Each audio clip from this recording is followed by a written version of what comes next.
This is Jen with Tacoma Traveler, and in this video I'm very excited to be about ready to give you a tour of my friend Fuller's 1972 Winnebago Brave RV. Now Fuller, she lives and works full-time solo out of this rig, and she happens to be in my area right now, and so we met up at Assateague Park to walk around a little bit and look at the horses, and also then go ahead and show you guys what her rig looks like.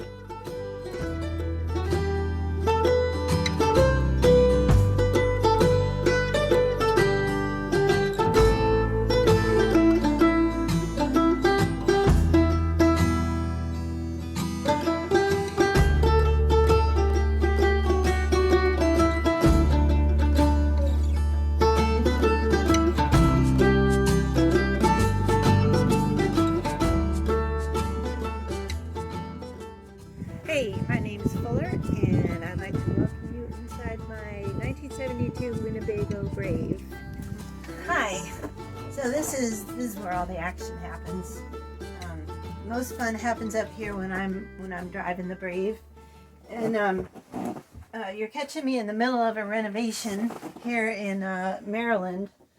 It's freezing cold, but my friend Jen got me out here today in the wind, and we're having adventures again. It was real nice to get out and drive.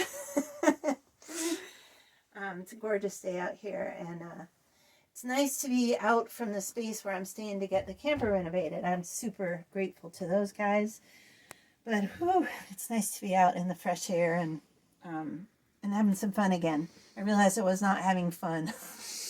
Camped at the renovation place, so this is the good spot. This is the captain's chair. All the upholstery is already new, which I love. This is, for those of you who don't know the Winnebago Brave, this is called the dog house. The engine is directly underneath here. That's why he can have such a funny front base that's flat. The engine works great. He's got about 95,000 miles on him now. I picked him up on August 3rd this year. Flew out from Maine to California to pick him up, and I drove him, started heading across the country that day. So, you know, I normally drive a Fiat 500. So I was like, okay, how does this work? And about half an hour down the road, the doghouse blew off. And I was like, oh, that must be the engine that I'm now seeing. And it's like dirt, and it was a whole big deal. So I pulled over. It's super old school, which is why I love it. But this whole thing is held on by, this is like a window latch that goes on your house. And there's a couple latches up front that are the same thing. Like, you know, go to the hardware store and get the stuff to hold your engine cover down. So, some of the gauges don't work. The fuel gauge doesn't work. So it's, you just sort of guess the best you can. And I don't let this get below half, because he has quit at about the half mark. But super cool.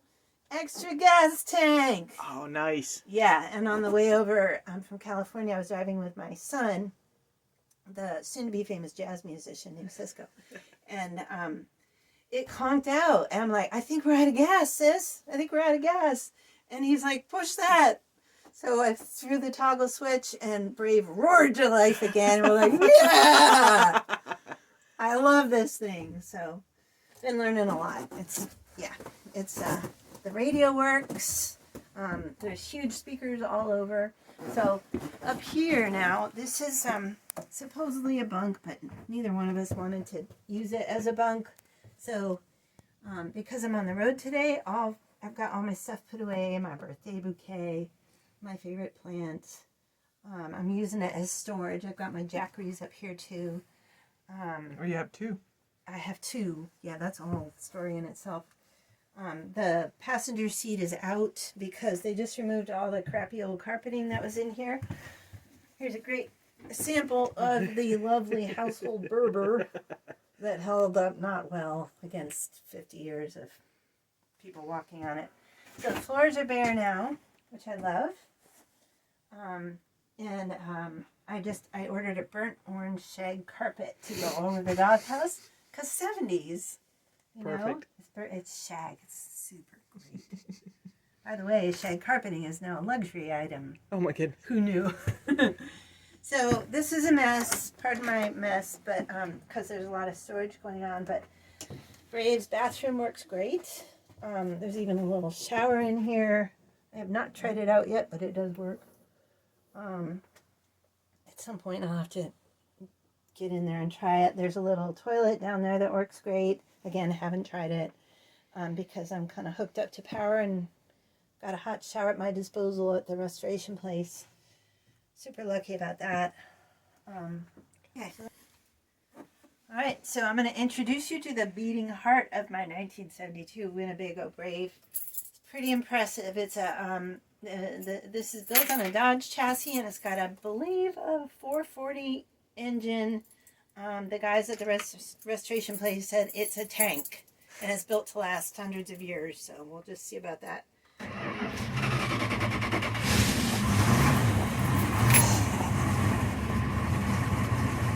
That is my Brave. He's a good boy. Yes, he is. And the engine's right here, so like if anything's going wrong, you're going to hear about it. He takes a while to warm up, and he takes a while to get going. So, I mean, I can't, like when I pull out to get on a main road, and I can't see any cars coming, about 30 seconds later, all the cars are on his ass, and we're still only going 40 miles an hour. Once he gets going, he's really good. Okay, so welcome to the rest of my house. I have so many cabinets, and when you drive around, you need to put things in boxes because it all goes, ha! And then when you open it at the end of your day, it falls out. Welcome to my kitchen. I call it my little Betty Crocker kitchen. It's a mess. But the stove works. I just got propane hooked up to it and made myself hot dinner 2 nights in a row. I've been living out of an ice chest since pretty much August. So massive upgrade. And I have all my pretty things put away. But you know, this usually happens. Something like that. I have that guy. He's a little timer. And these are my children. The one, that's Cisco. And just kind of decorating here and there. I have twinkle lights, the requisite camper twinkle lights. And then, oh, how can I miss talking about my chair? So I got a little excited about the decor of my camper. I'm like, well, I'm just going to get me some Wayfair stuff. And so I went and did that. I ordered 2 of these things. I think they're lovely. They're very nice. And guess what? They're for sale. My space isn't big enough for the 2 I got, or even the 1 I got, because I want to keep as much area open as possible to do yoga and practice and train. And I like to be active. And just had the dinette torn out of this. Those cushions are available. If anybody has a 72, 73 Brave or Indian or Chieftain, those will be for sale shortly. So come buy my chairs. And then in the back is my bedroom. I'm going to let Jen walk through there and just sort of do a little tour for you. I love my bedroom. It's very cozy. But you can probably hear the wind whistling. Between me and the elements right now, getting down into the 20s at night, it's pretty brisk. But, I got my blanket and Miss Kitty. How could I not introduce Miss Kitty? She's my divorce cat. She goes with me everywhere. And, she's been all over the country with me. I love her. So, replacing the fridge, getting a new fridge. Check this out. People who are into vintage stuff. Right now I'm keeping my bird seed in there so I can feed my critter friends. they almost got it started up, but then no. So I'm going to get a nice modern new fridge. It's huge. I know. They're expensive now. It's going to be about this tall, so I'm going to have a standing desk so I can stand and work. What else is happening? I just got the furnace going and turned it on. I'm like, yes, I'm warm. 2 hours later, I ran out of propane. Damn it. So I had to keep a ceramic heater for when I'm plugged in back at the place. But that's about it. I got big closets. Here's my walking stick, aka bad guy smasher.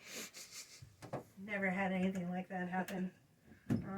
What else can I show you? My didgeridoo. My friend Bruce is very pleased that I brought this. It goes like this.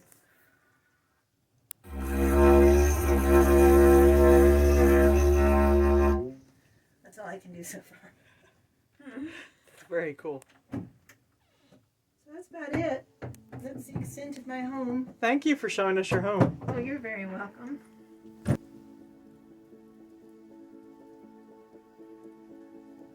So Fuller, you've been 3 months now full-time RVing in your Brave, which you've just given us a great tour of. Thank you. What are some of the lessons, I guess, you've learned or that you could pass along to somebody who might be considering moving into a situation like what you're doing? Specifically, I guess, like maybe a woman considering doing this solo. Mm-hmm. Well, the biggest thing I've learned is that I can do it. And I've also learned it's not for everybody. You have to be.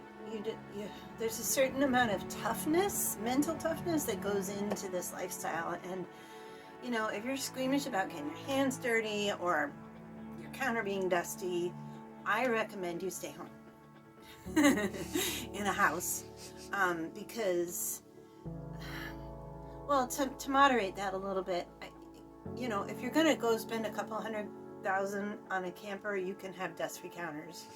That's like being in a real full-size, fancy, luxurious house.